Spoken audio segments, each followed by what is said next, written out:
ग्रंथ राज में लिखा है यहाँ पर, मित्र अहो ज्ञानियों, वकील उमेश, मुकेश भाई, ज्ञानी समझ, ज्ञानी समझ 1,00,000 पूत। ओहो, इतना ज्ञान आप लोगों को पहले से हो चुका है। धन्य माताओं, आशीष देख, 1,00,000 पूत, 1,25,00,000 नाती, ता रावण के घर दिया न बाती। जिसके पास 1,00,000 बेटे हो, 1,25,00,000 पोते हो, उस रावण के घर में कोई दीप जाने वाला नहीं मिला। यानी सबके दिन एक से नहीं होते। इसलिए अपने धन के मद में मत आना, बल के मद में मत आना, मेरे मित्र प्रभुता के मद में मत आना। सबकी शक्तियां क्षीण हो जाती है और मिट्टी जो है ये बड़ी शक्तिमान है। ब्रह्मांड में शक्तिमान कोई वस्तु है तो ज्ञानियों उसका नाम मिट्टी है। मंदिर के शिखर पर भी पहुंचती मिट्टी। ईंट क्या है? मंदिर के शिखर पर पहुंचती मिट्टी। यानी कलश क्या है सोने का? वो भी तो पत्थर ही है ज्ञानी, वो भी धातु है। कलश पर पहुंचती मिट्टी। और हे ज्ञानी, जगत में जो उचक रहे मिट्टी पर, उन सबको मिट्टी में मिला लेती मिट्टी। जब तक हंस देह के अंदर है, आत्मदेव जब तक शरीर में है, तब तक ज्ञानी कितनी तुम विचार कर लो, लेकिन ऐसा भी दिन आता है।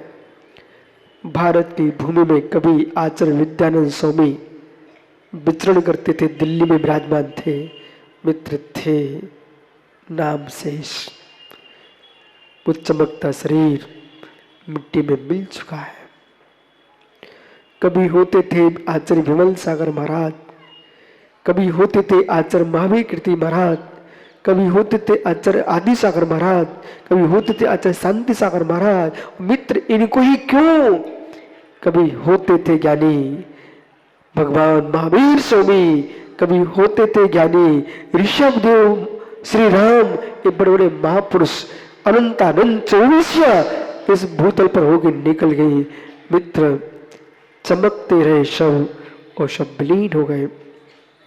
दादा रतनलाल जी, है मित्र, आपको अपना भक्त कहने वाले कोटि कोटि लोग मिल जाएंगे, आपकी प्रशंसा करने वाले लोग बहुत मिल जाएंगे, पर मैं आपको बात इतना कह रहा हूं, अब नहीं है भरोसा ये हंस कब चला जाए। इसलिए 24 घंटे अपने में सतर्क रहना। ये मत सोचना घर का कार्य कैसे चलेगा, अब तो 24 घंटे नमो अरिहंताड़म का ध्यान करो। यमस्य करुणा नास्ति, यमराज को कोई करुणा नहीं है। और ये मत सोचना कि मेरे हाथ की रेखा हम दिखा चुके हैं और रेखा शास्त्री ने बता दिया तुम 100 साल जियोगे। मित्र रेखा शास्त्री भी बताने वाले भी चले जाते हैं, अकाल मरण भी होता है।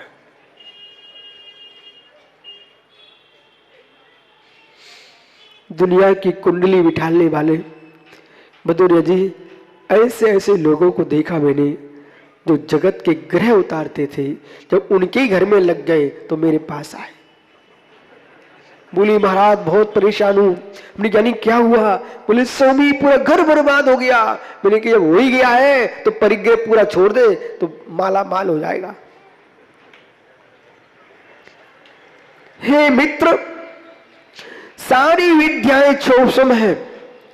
विद्याओं के होने से न कोई श्रीमान होता है न कोई दीवान होता है। विद्या अलग विषय है और पुण्य अलग विषय है। विद्याओं की पहचान भी मनोज छाबड़ा तभी तक होती है यदि पुण्य प्रचंड है, और पुण्य तुम्हारे पास नहीं, बड़े बड़े विद्वान मेरे नगर की गली में बैठे रहते, कोई 2 कौड़ी का नहीं पहुंचता।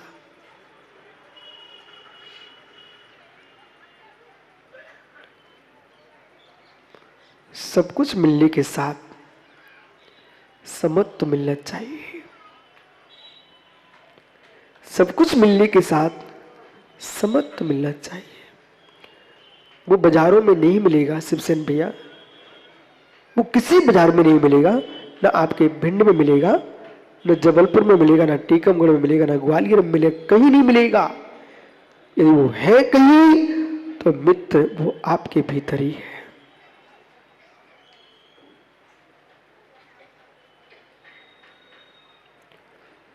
परेशान होना छोड़ दो डॉक्टर जिनेन्द्र जी, मित्र परेशान होना छोड़ दो,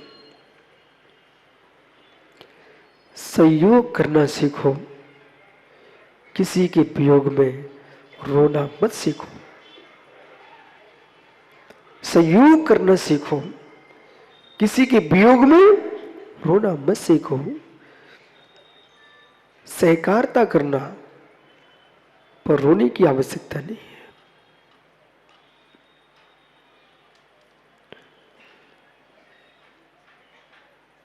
रोने की आवश्यकता नहीं। इसलिए लगता है कि यहां गाथा सूत्र लिखते समय संसार की संपूर्ण दशा को यहां देख रहे थे ग्रंथकर्ता। आज प्रातः एक बीभत्स दृश्य, एक पड़ा खत्म हो गया और पुराने रेलवे के पास पड़ा श्वान चीथ रहे और सुअर चीथ रहे एक साथ। सुअर भी खा रहे उसको और श्वान भी खा रहे। इंसान दिख के निकल जा रहा है, इंसान दिख के निकल जा रहा है। मर चुका सो इंसान देख के तू निकल गया। उन अभागे मनुष्यों से कह देना तुम भी इस जैसे ही हो जो मार के खाते हैं। उन इंसानों से कहना तुम भी ऐसे ही हो। मैसूर भैया कहां गया? ओहो प्रवीण, दक्षिण भारत में देखा आपने, विकराल रूप है। कैसे कैसे प्राणियों को छील छील करके मुख में रख रहे हैं। मित्र आज क्या देखा, श्वान और सुअर एक साथ एक छोटे से बछड़ भैंस के बछड़े को खा रहे थे, पर मनुष्य देख देख के दूर से भाग रहे थे। उनके मित्र उन अभागे नरधामों से कहना इसको भी देख लो, तुम भी ऐसे ही हो। ये सुअर तो कम से कम मरे को खा रहा है, तुम मार मार के खा रहे हो। पता नहीं तुम्हारी दशा क्या होगी। वो ही दशा तुम्हारी होगी जो आज इस जीव की है, जिसे दूसरा खा रहा है। अगला भव तुम्हारा ऐसे ही होने वाला है।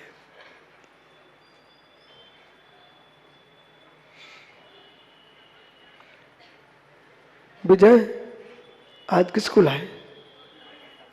बेटा खड़े हो जा। विजय का बेटा आया था, वो बहुत नियम लेके चला गया, ठीक है ना। आज दशहरा है ना, तू ही क्षत्रिय है बेटा, एक नियम ले ले, जीवन में कभी मांस नहीं खाएंगे। कैसे संगति में फंस जाए वहां से खिस्सा खाएंगे। कोई कोटि कोटि द्रव्य का लोभ दिखाए तो कह देना मैं ब्राह्मण कुल में जन्मा हूं, मैं शुद्ध दूध घी खाने वाला हूं, जीवों के कलेवर को खाने वाला नहीं हूं। पक्का बेटा? आज से तेरा नियम है क्या? जीवन में कभी मांस नहीं खाए। बहुत बढ़िया, बुरा किया बच्चे ने, अच्छा किया।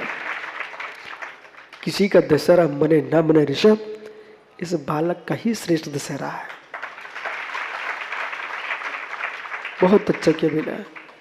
अपने घर में मित्रों से जरूर कहना आज मैं एक नियम लेके आया हूं और तुम सच्चे श्री राम के भक्त हो तो बेटा तुम भी नियम ले लो, ऐसा उनको समझाना, ठीक है।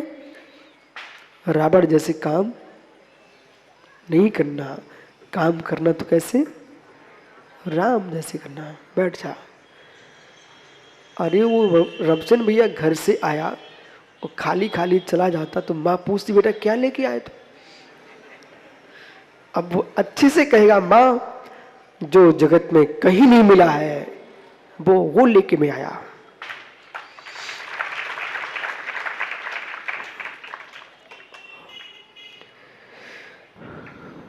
इतना गहरा सूत्र लिखा है।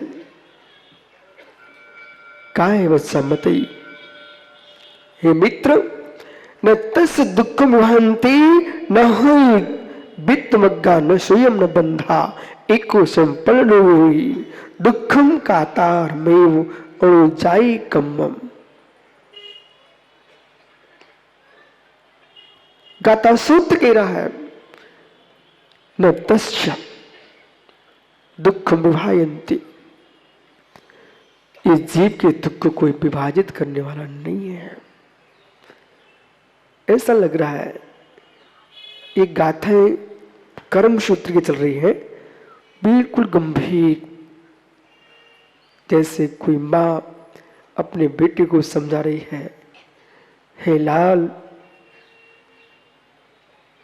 जब तक मैं जीवित हूं तब तक तू मुझे देख रहा है, पर तुझे बोध होना चाहिए मनुष्य की आयु सीमित है, इसका वियोग नियत होगा। हमारे प्राण निकलने के पहले इतना ढाढ़स अपने आप पे रख लेना कि तुमको कोई सहारा देने वाला नहीं मिलेगा। और ये कोई नया काम नहीं है, ये प्रकृति का धर्म है। जो जो जन्म लेते हैं उन सबकी मृत्यु होती है। जो युवा थे वे वृद्ध हो गए, जो वृद्ध थे वे चले गए। ये सत्य है क्या? सत्य है। अच्छा, इतना सब कुछ सत्य को जानती हो भी दूसरे के जेब से खींच करके पप्पू अपनी जेब क्यों भरना चाहते हो? ईमानदारी की बात बताऊं, इतना तटस्थ मध्यस्थ होकर के मैं क्यों जी रहा हूं? राजेश प्रोफेसर साहब, जगत के प्रत्येक नगर में और हर व्यक्ति की मानसिकता को मैं समझ चुका हूं। इनको मालूम रहता है कि कल मैं चला जाऊंगा, फिर भी धन और धरती से इतना राग रहता है, वो छोड़ना नहीं चाहता है, छोड़ना नहीं चाहता है, बल्कि आयुक्रम छीन ले जाता आपको, ऊपर यहां से जाना ही पड़ेगा। फिर भी जीव अपने जीते जी किसी से मित्रता करना पसंद नहीं कर रहा है। हाथ मिलाना, गले से गले लगना, इससे मैं मित्रता नहीं मानता हूं। परेशान दुखानुपत्ति मैत्री, जब मैं आपको मित्र बोलता हूं तो ये मत समझना कि हाथ मिलाने वाले मित्र हैं, ये अज्ञानता का बोध मत कर लेना। परेशान दुखानुपत्ति मैत्री, दूसरे को दुख की उत्पत्ति न हो ऐसे परिणाम रखना, इसका नाम है मैत्री। किसी भी जीव को मेरे निमित्त से दुख न हो ऐसी परिणति का रहना, इसका नाम है मैत्री। जाति पंथ कुलों के विकल्प से तुम शून्य हो गए संजय, तो मैत्री स्थापित कर सकते हो। मैत्री विशाल हृदय में होती है, मैत्री विकसित मस्तिष्क में होती है।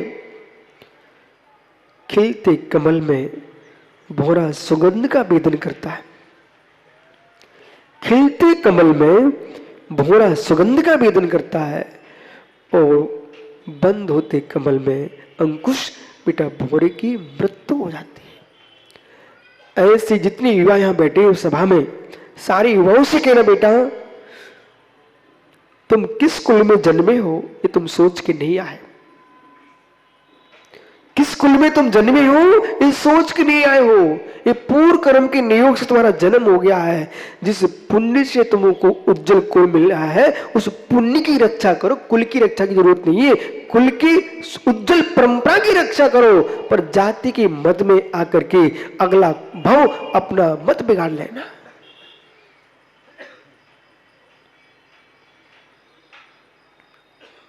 अखंडता तभी सीख सकता आदमी जिसको मात्र धर्म दिखेगा, मात्र धर्म दिखेगा, मात्र सत्य दिखेगा। जन्म सुजन्म, लेकिन कुल के राग में आकर के हम प्राणी मां से शत्रुता बांधे, ये अच्छी बात है क्या? और कल कहीं संजय, जिस कुल से तुमको शत्रुता दिख रही थी तो उसी कुल में तुम्हारा जन्म हो गया, अब क्या करोगे? अब क्या करोगे? इतनी विराट श्रुति के अभ्यास का मतलब समझिए मनोज।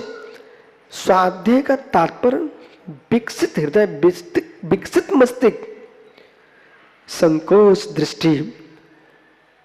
महेश ज्ञानी संकोच दृष्टि जिनकी है वे कभी भी देश और राष्ट्र और धर्म की रक्षा नहीं कर पाएंगे। तुम धर्मात्माओं से देश का सैनिक श्रेष्ठ है। तुम धर्मात्माओं से देश का सैनिक श्रेष्ठ है। वो नहीं देखता कौन कौन क्या है, अपने देश की सीमा पर रह करके संपूर्ण देश की रक्षा करता है। जबकि सेना में एक जाति का आदमी नहीं होता। अभिनंदन जैन भी था कि नहीं? पूरे कर्नाटक की जैन समाज मुस्कुरा रही है। और कर्नाटक तमिलनाडु की नहीं, पूरे भारत की संपूर्ण राष्ट्र मुस्कुरा रहा है। हे मित्र, विषय को समझिए। आपको जोश किस बात का दिला रहा हूं? जैसे अभिनंदन ने ये नहीं देखा कि जैनियों की रक्षा करना, मुझे अभिनंदन ने ये देखा है हमारे देश की रक्षा हो। ऐसे सच्चा धर्मात्मा जो होता है ये छोटे छोटे कुलों को नहीं देखता है, वो वीतराग धर्म को देखता है।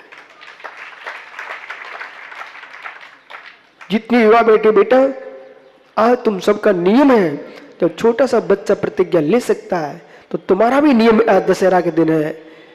एक ग्रुपों के राग में हम धर्मात्मा धर्म से दूर नहीं होंगे। हम प्रत्येक जो अहिंसा का नाद करेगा और भारत की विश्व की भूमि पर जो जीव होंगे हम सबकी रक्षा करेंगे। नहीं ले सकते नियम? ले सकते हो? तो माताओं, तुम्हारा नियम ये है, आज दशहरा के दिन कम से कम अपने घर के लोगों के बारे में अशुभ न सोचना। ये नियम ले सकते हो? ठीक, बहुत अच्छी बात। क्या नियम ले लिया? अपने घर के लोगों के बारे में गलत नहीं सोचेंगे। पक्का नियम, पक्का नियम, बहुत बढ़िया। अब सुनो ध्यान से, जब इन लोगों का नियम हो गया अपने घर के लोगों के बारे में अशुभ नहीं सोचेंगे, तो ऐसा प्रत्येक घर के लोग ऐसा नियम ले लेंगे तो कोई अशुभ किसी का होगा ही नहीं, पूरा देश सुरक्षित हो जाएगा।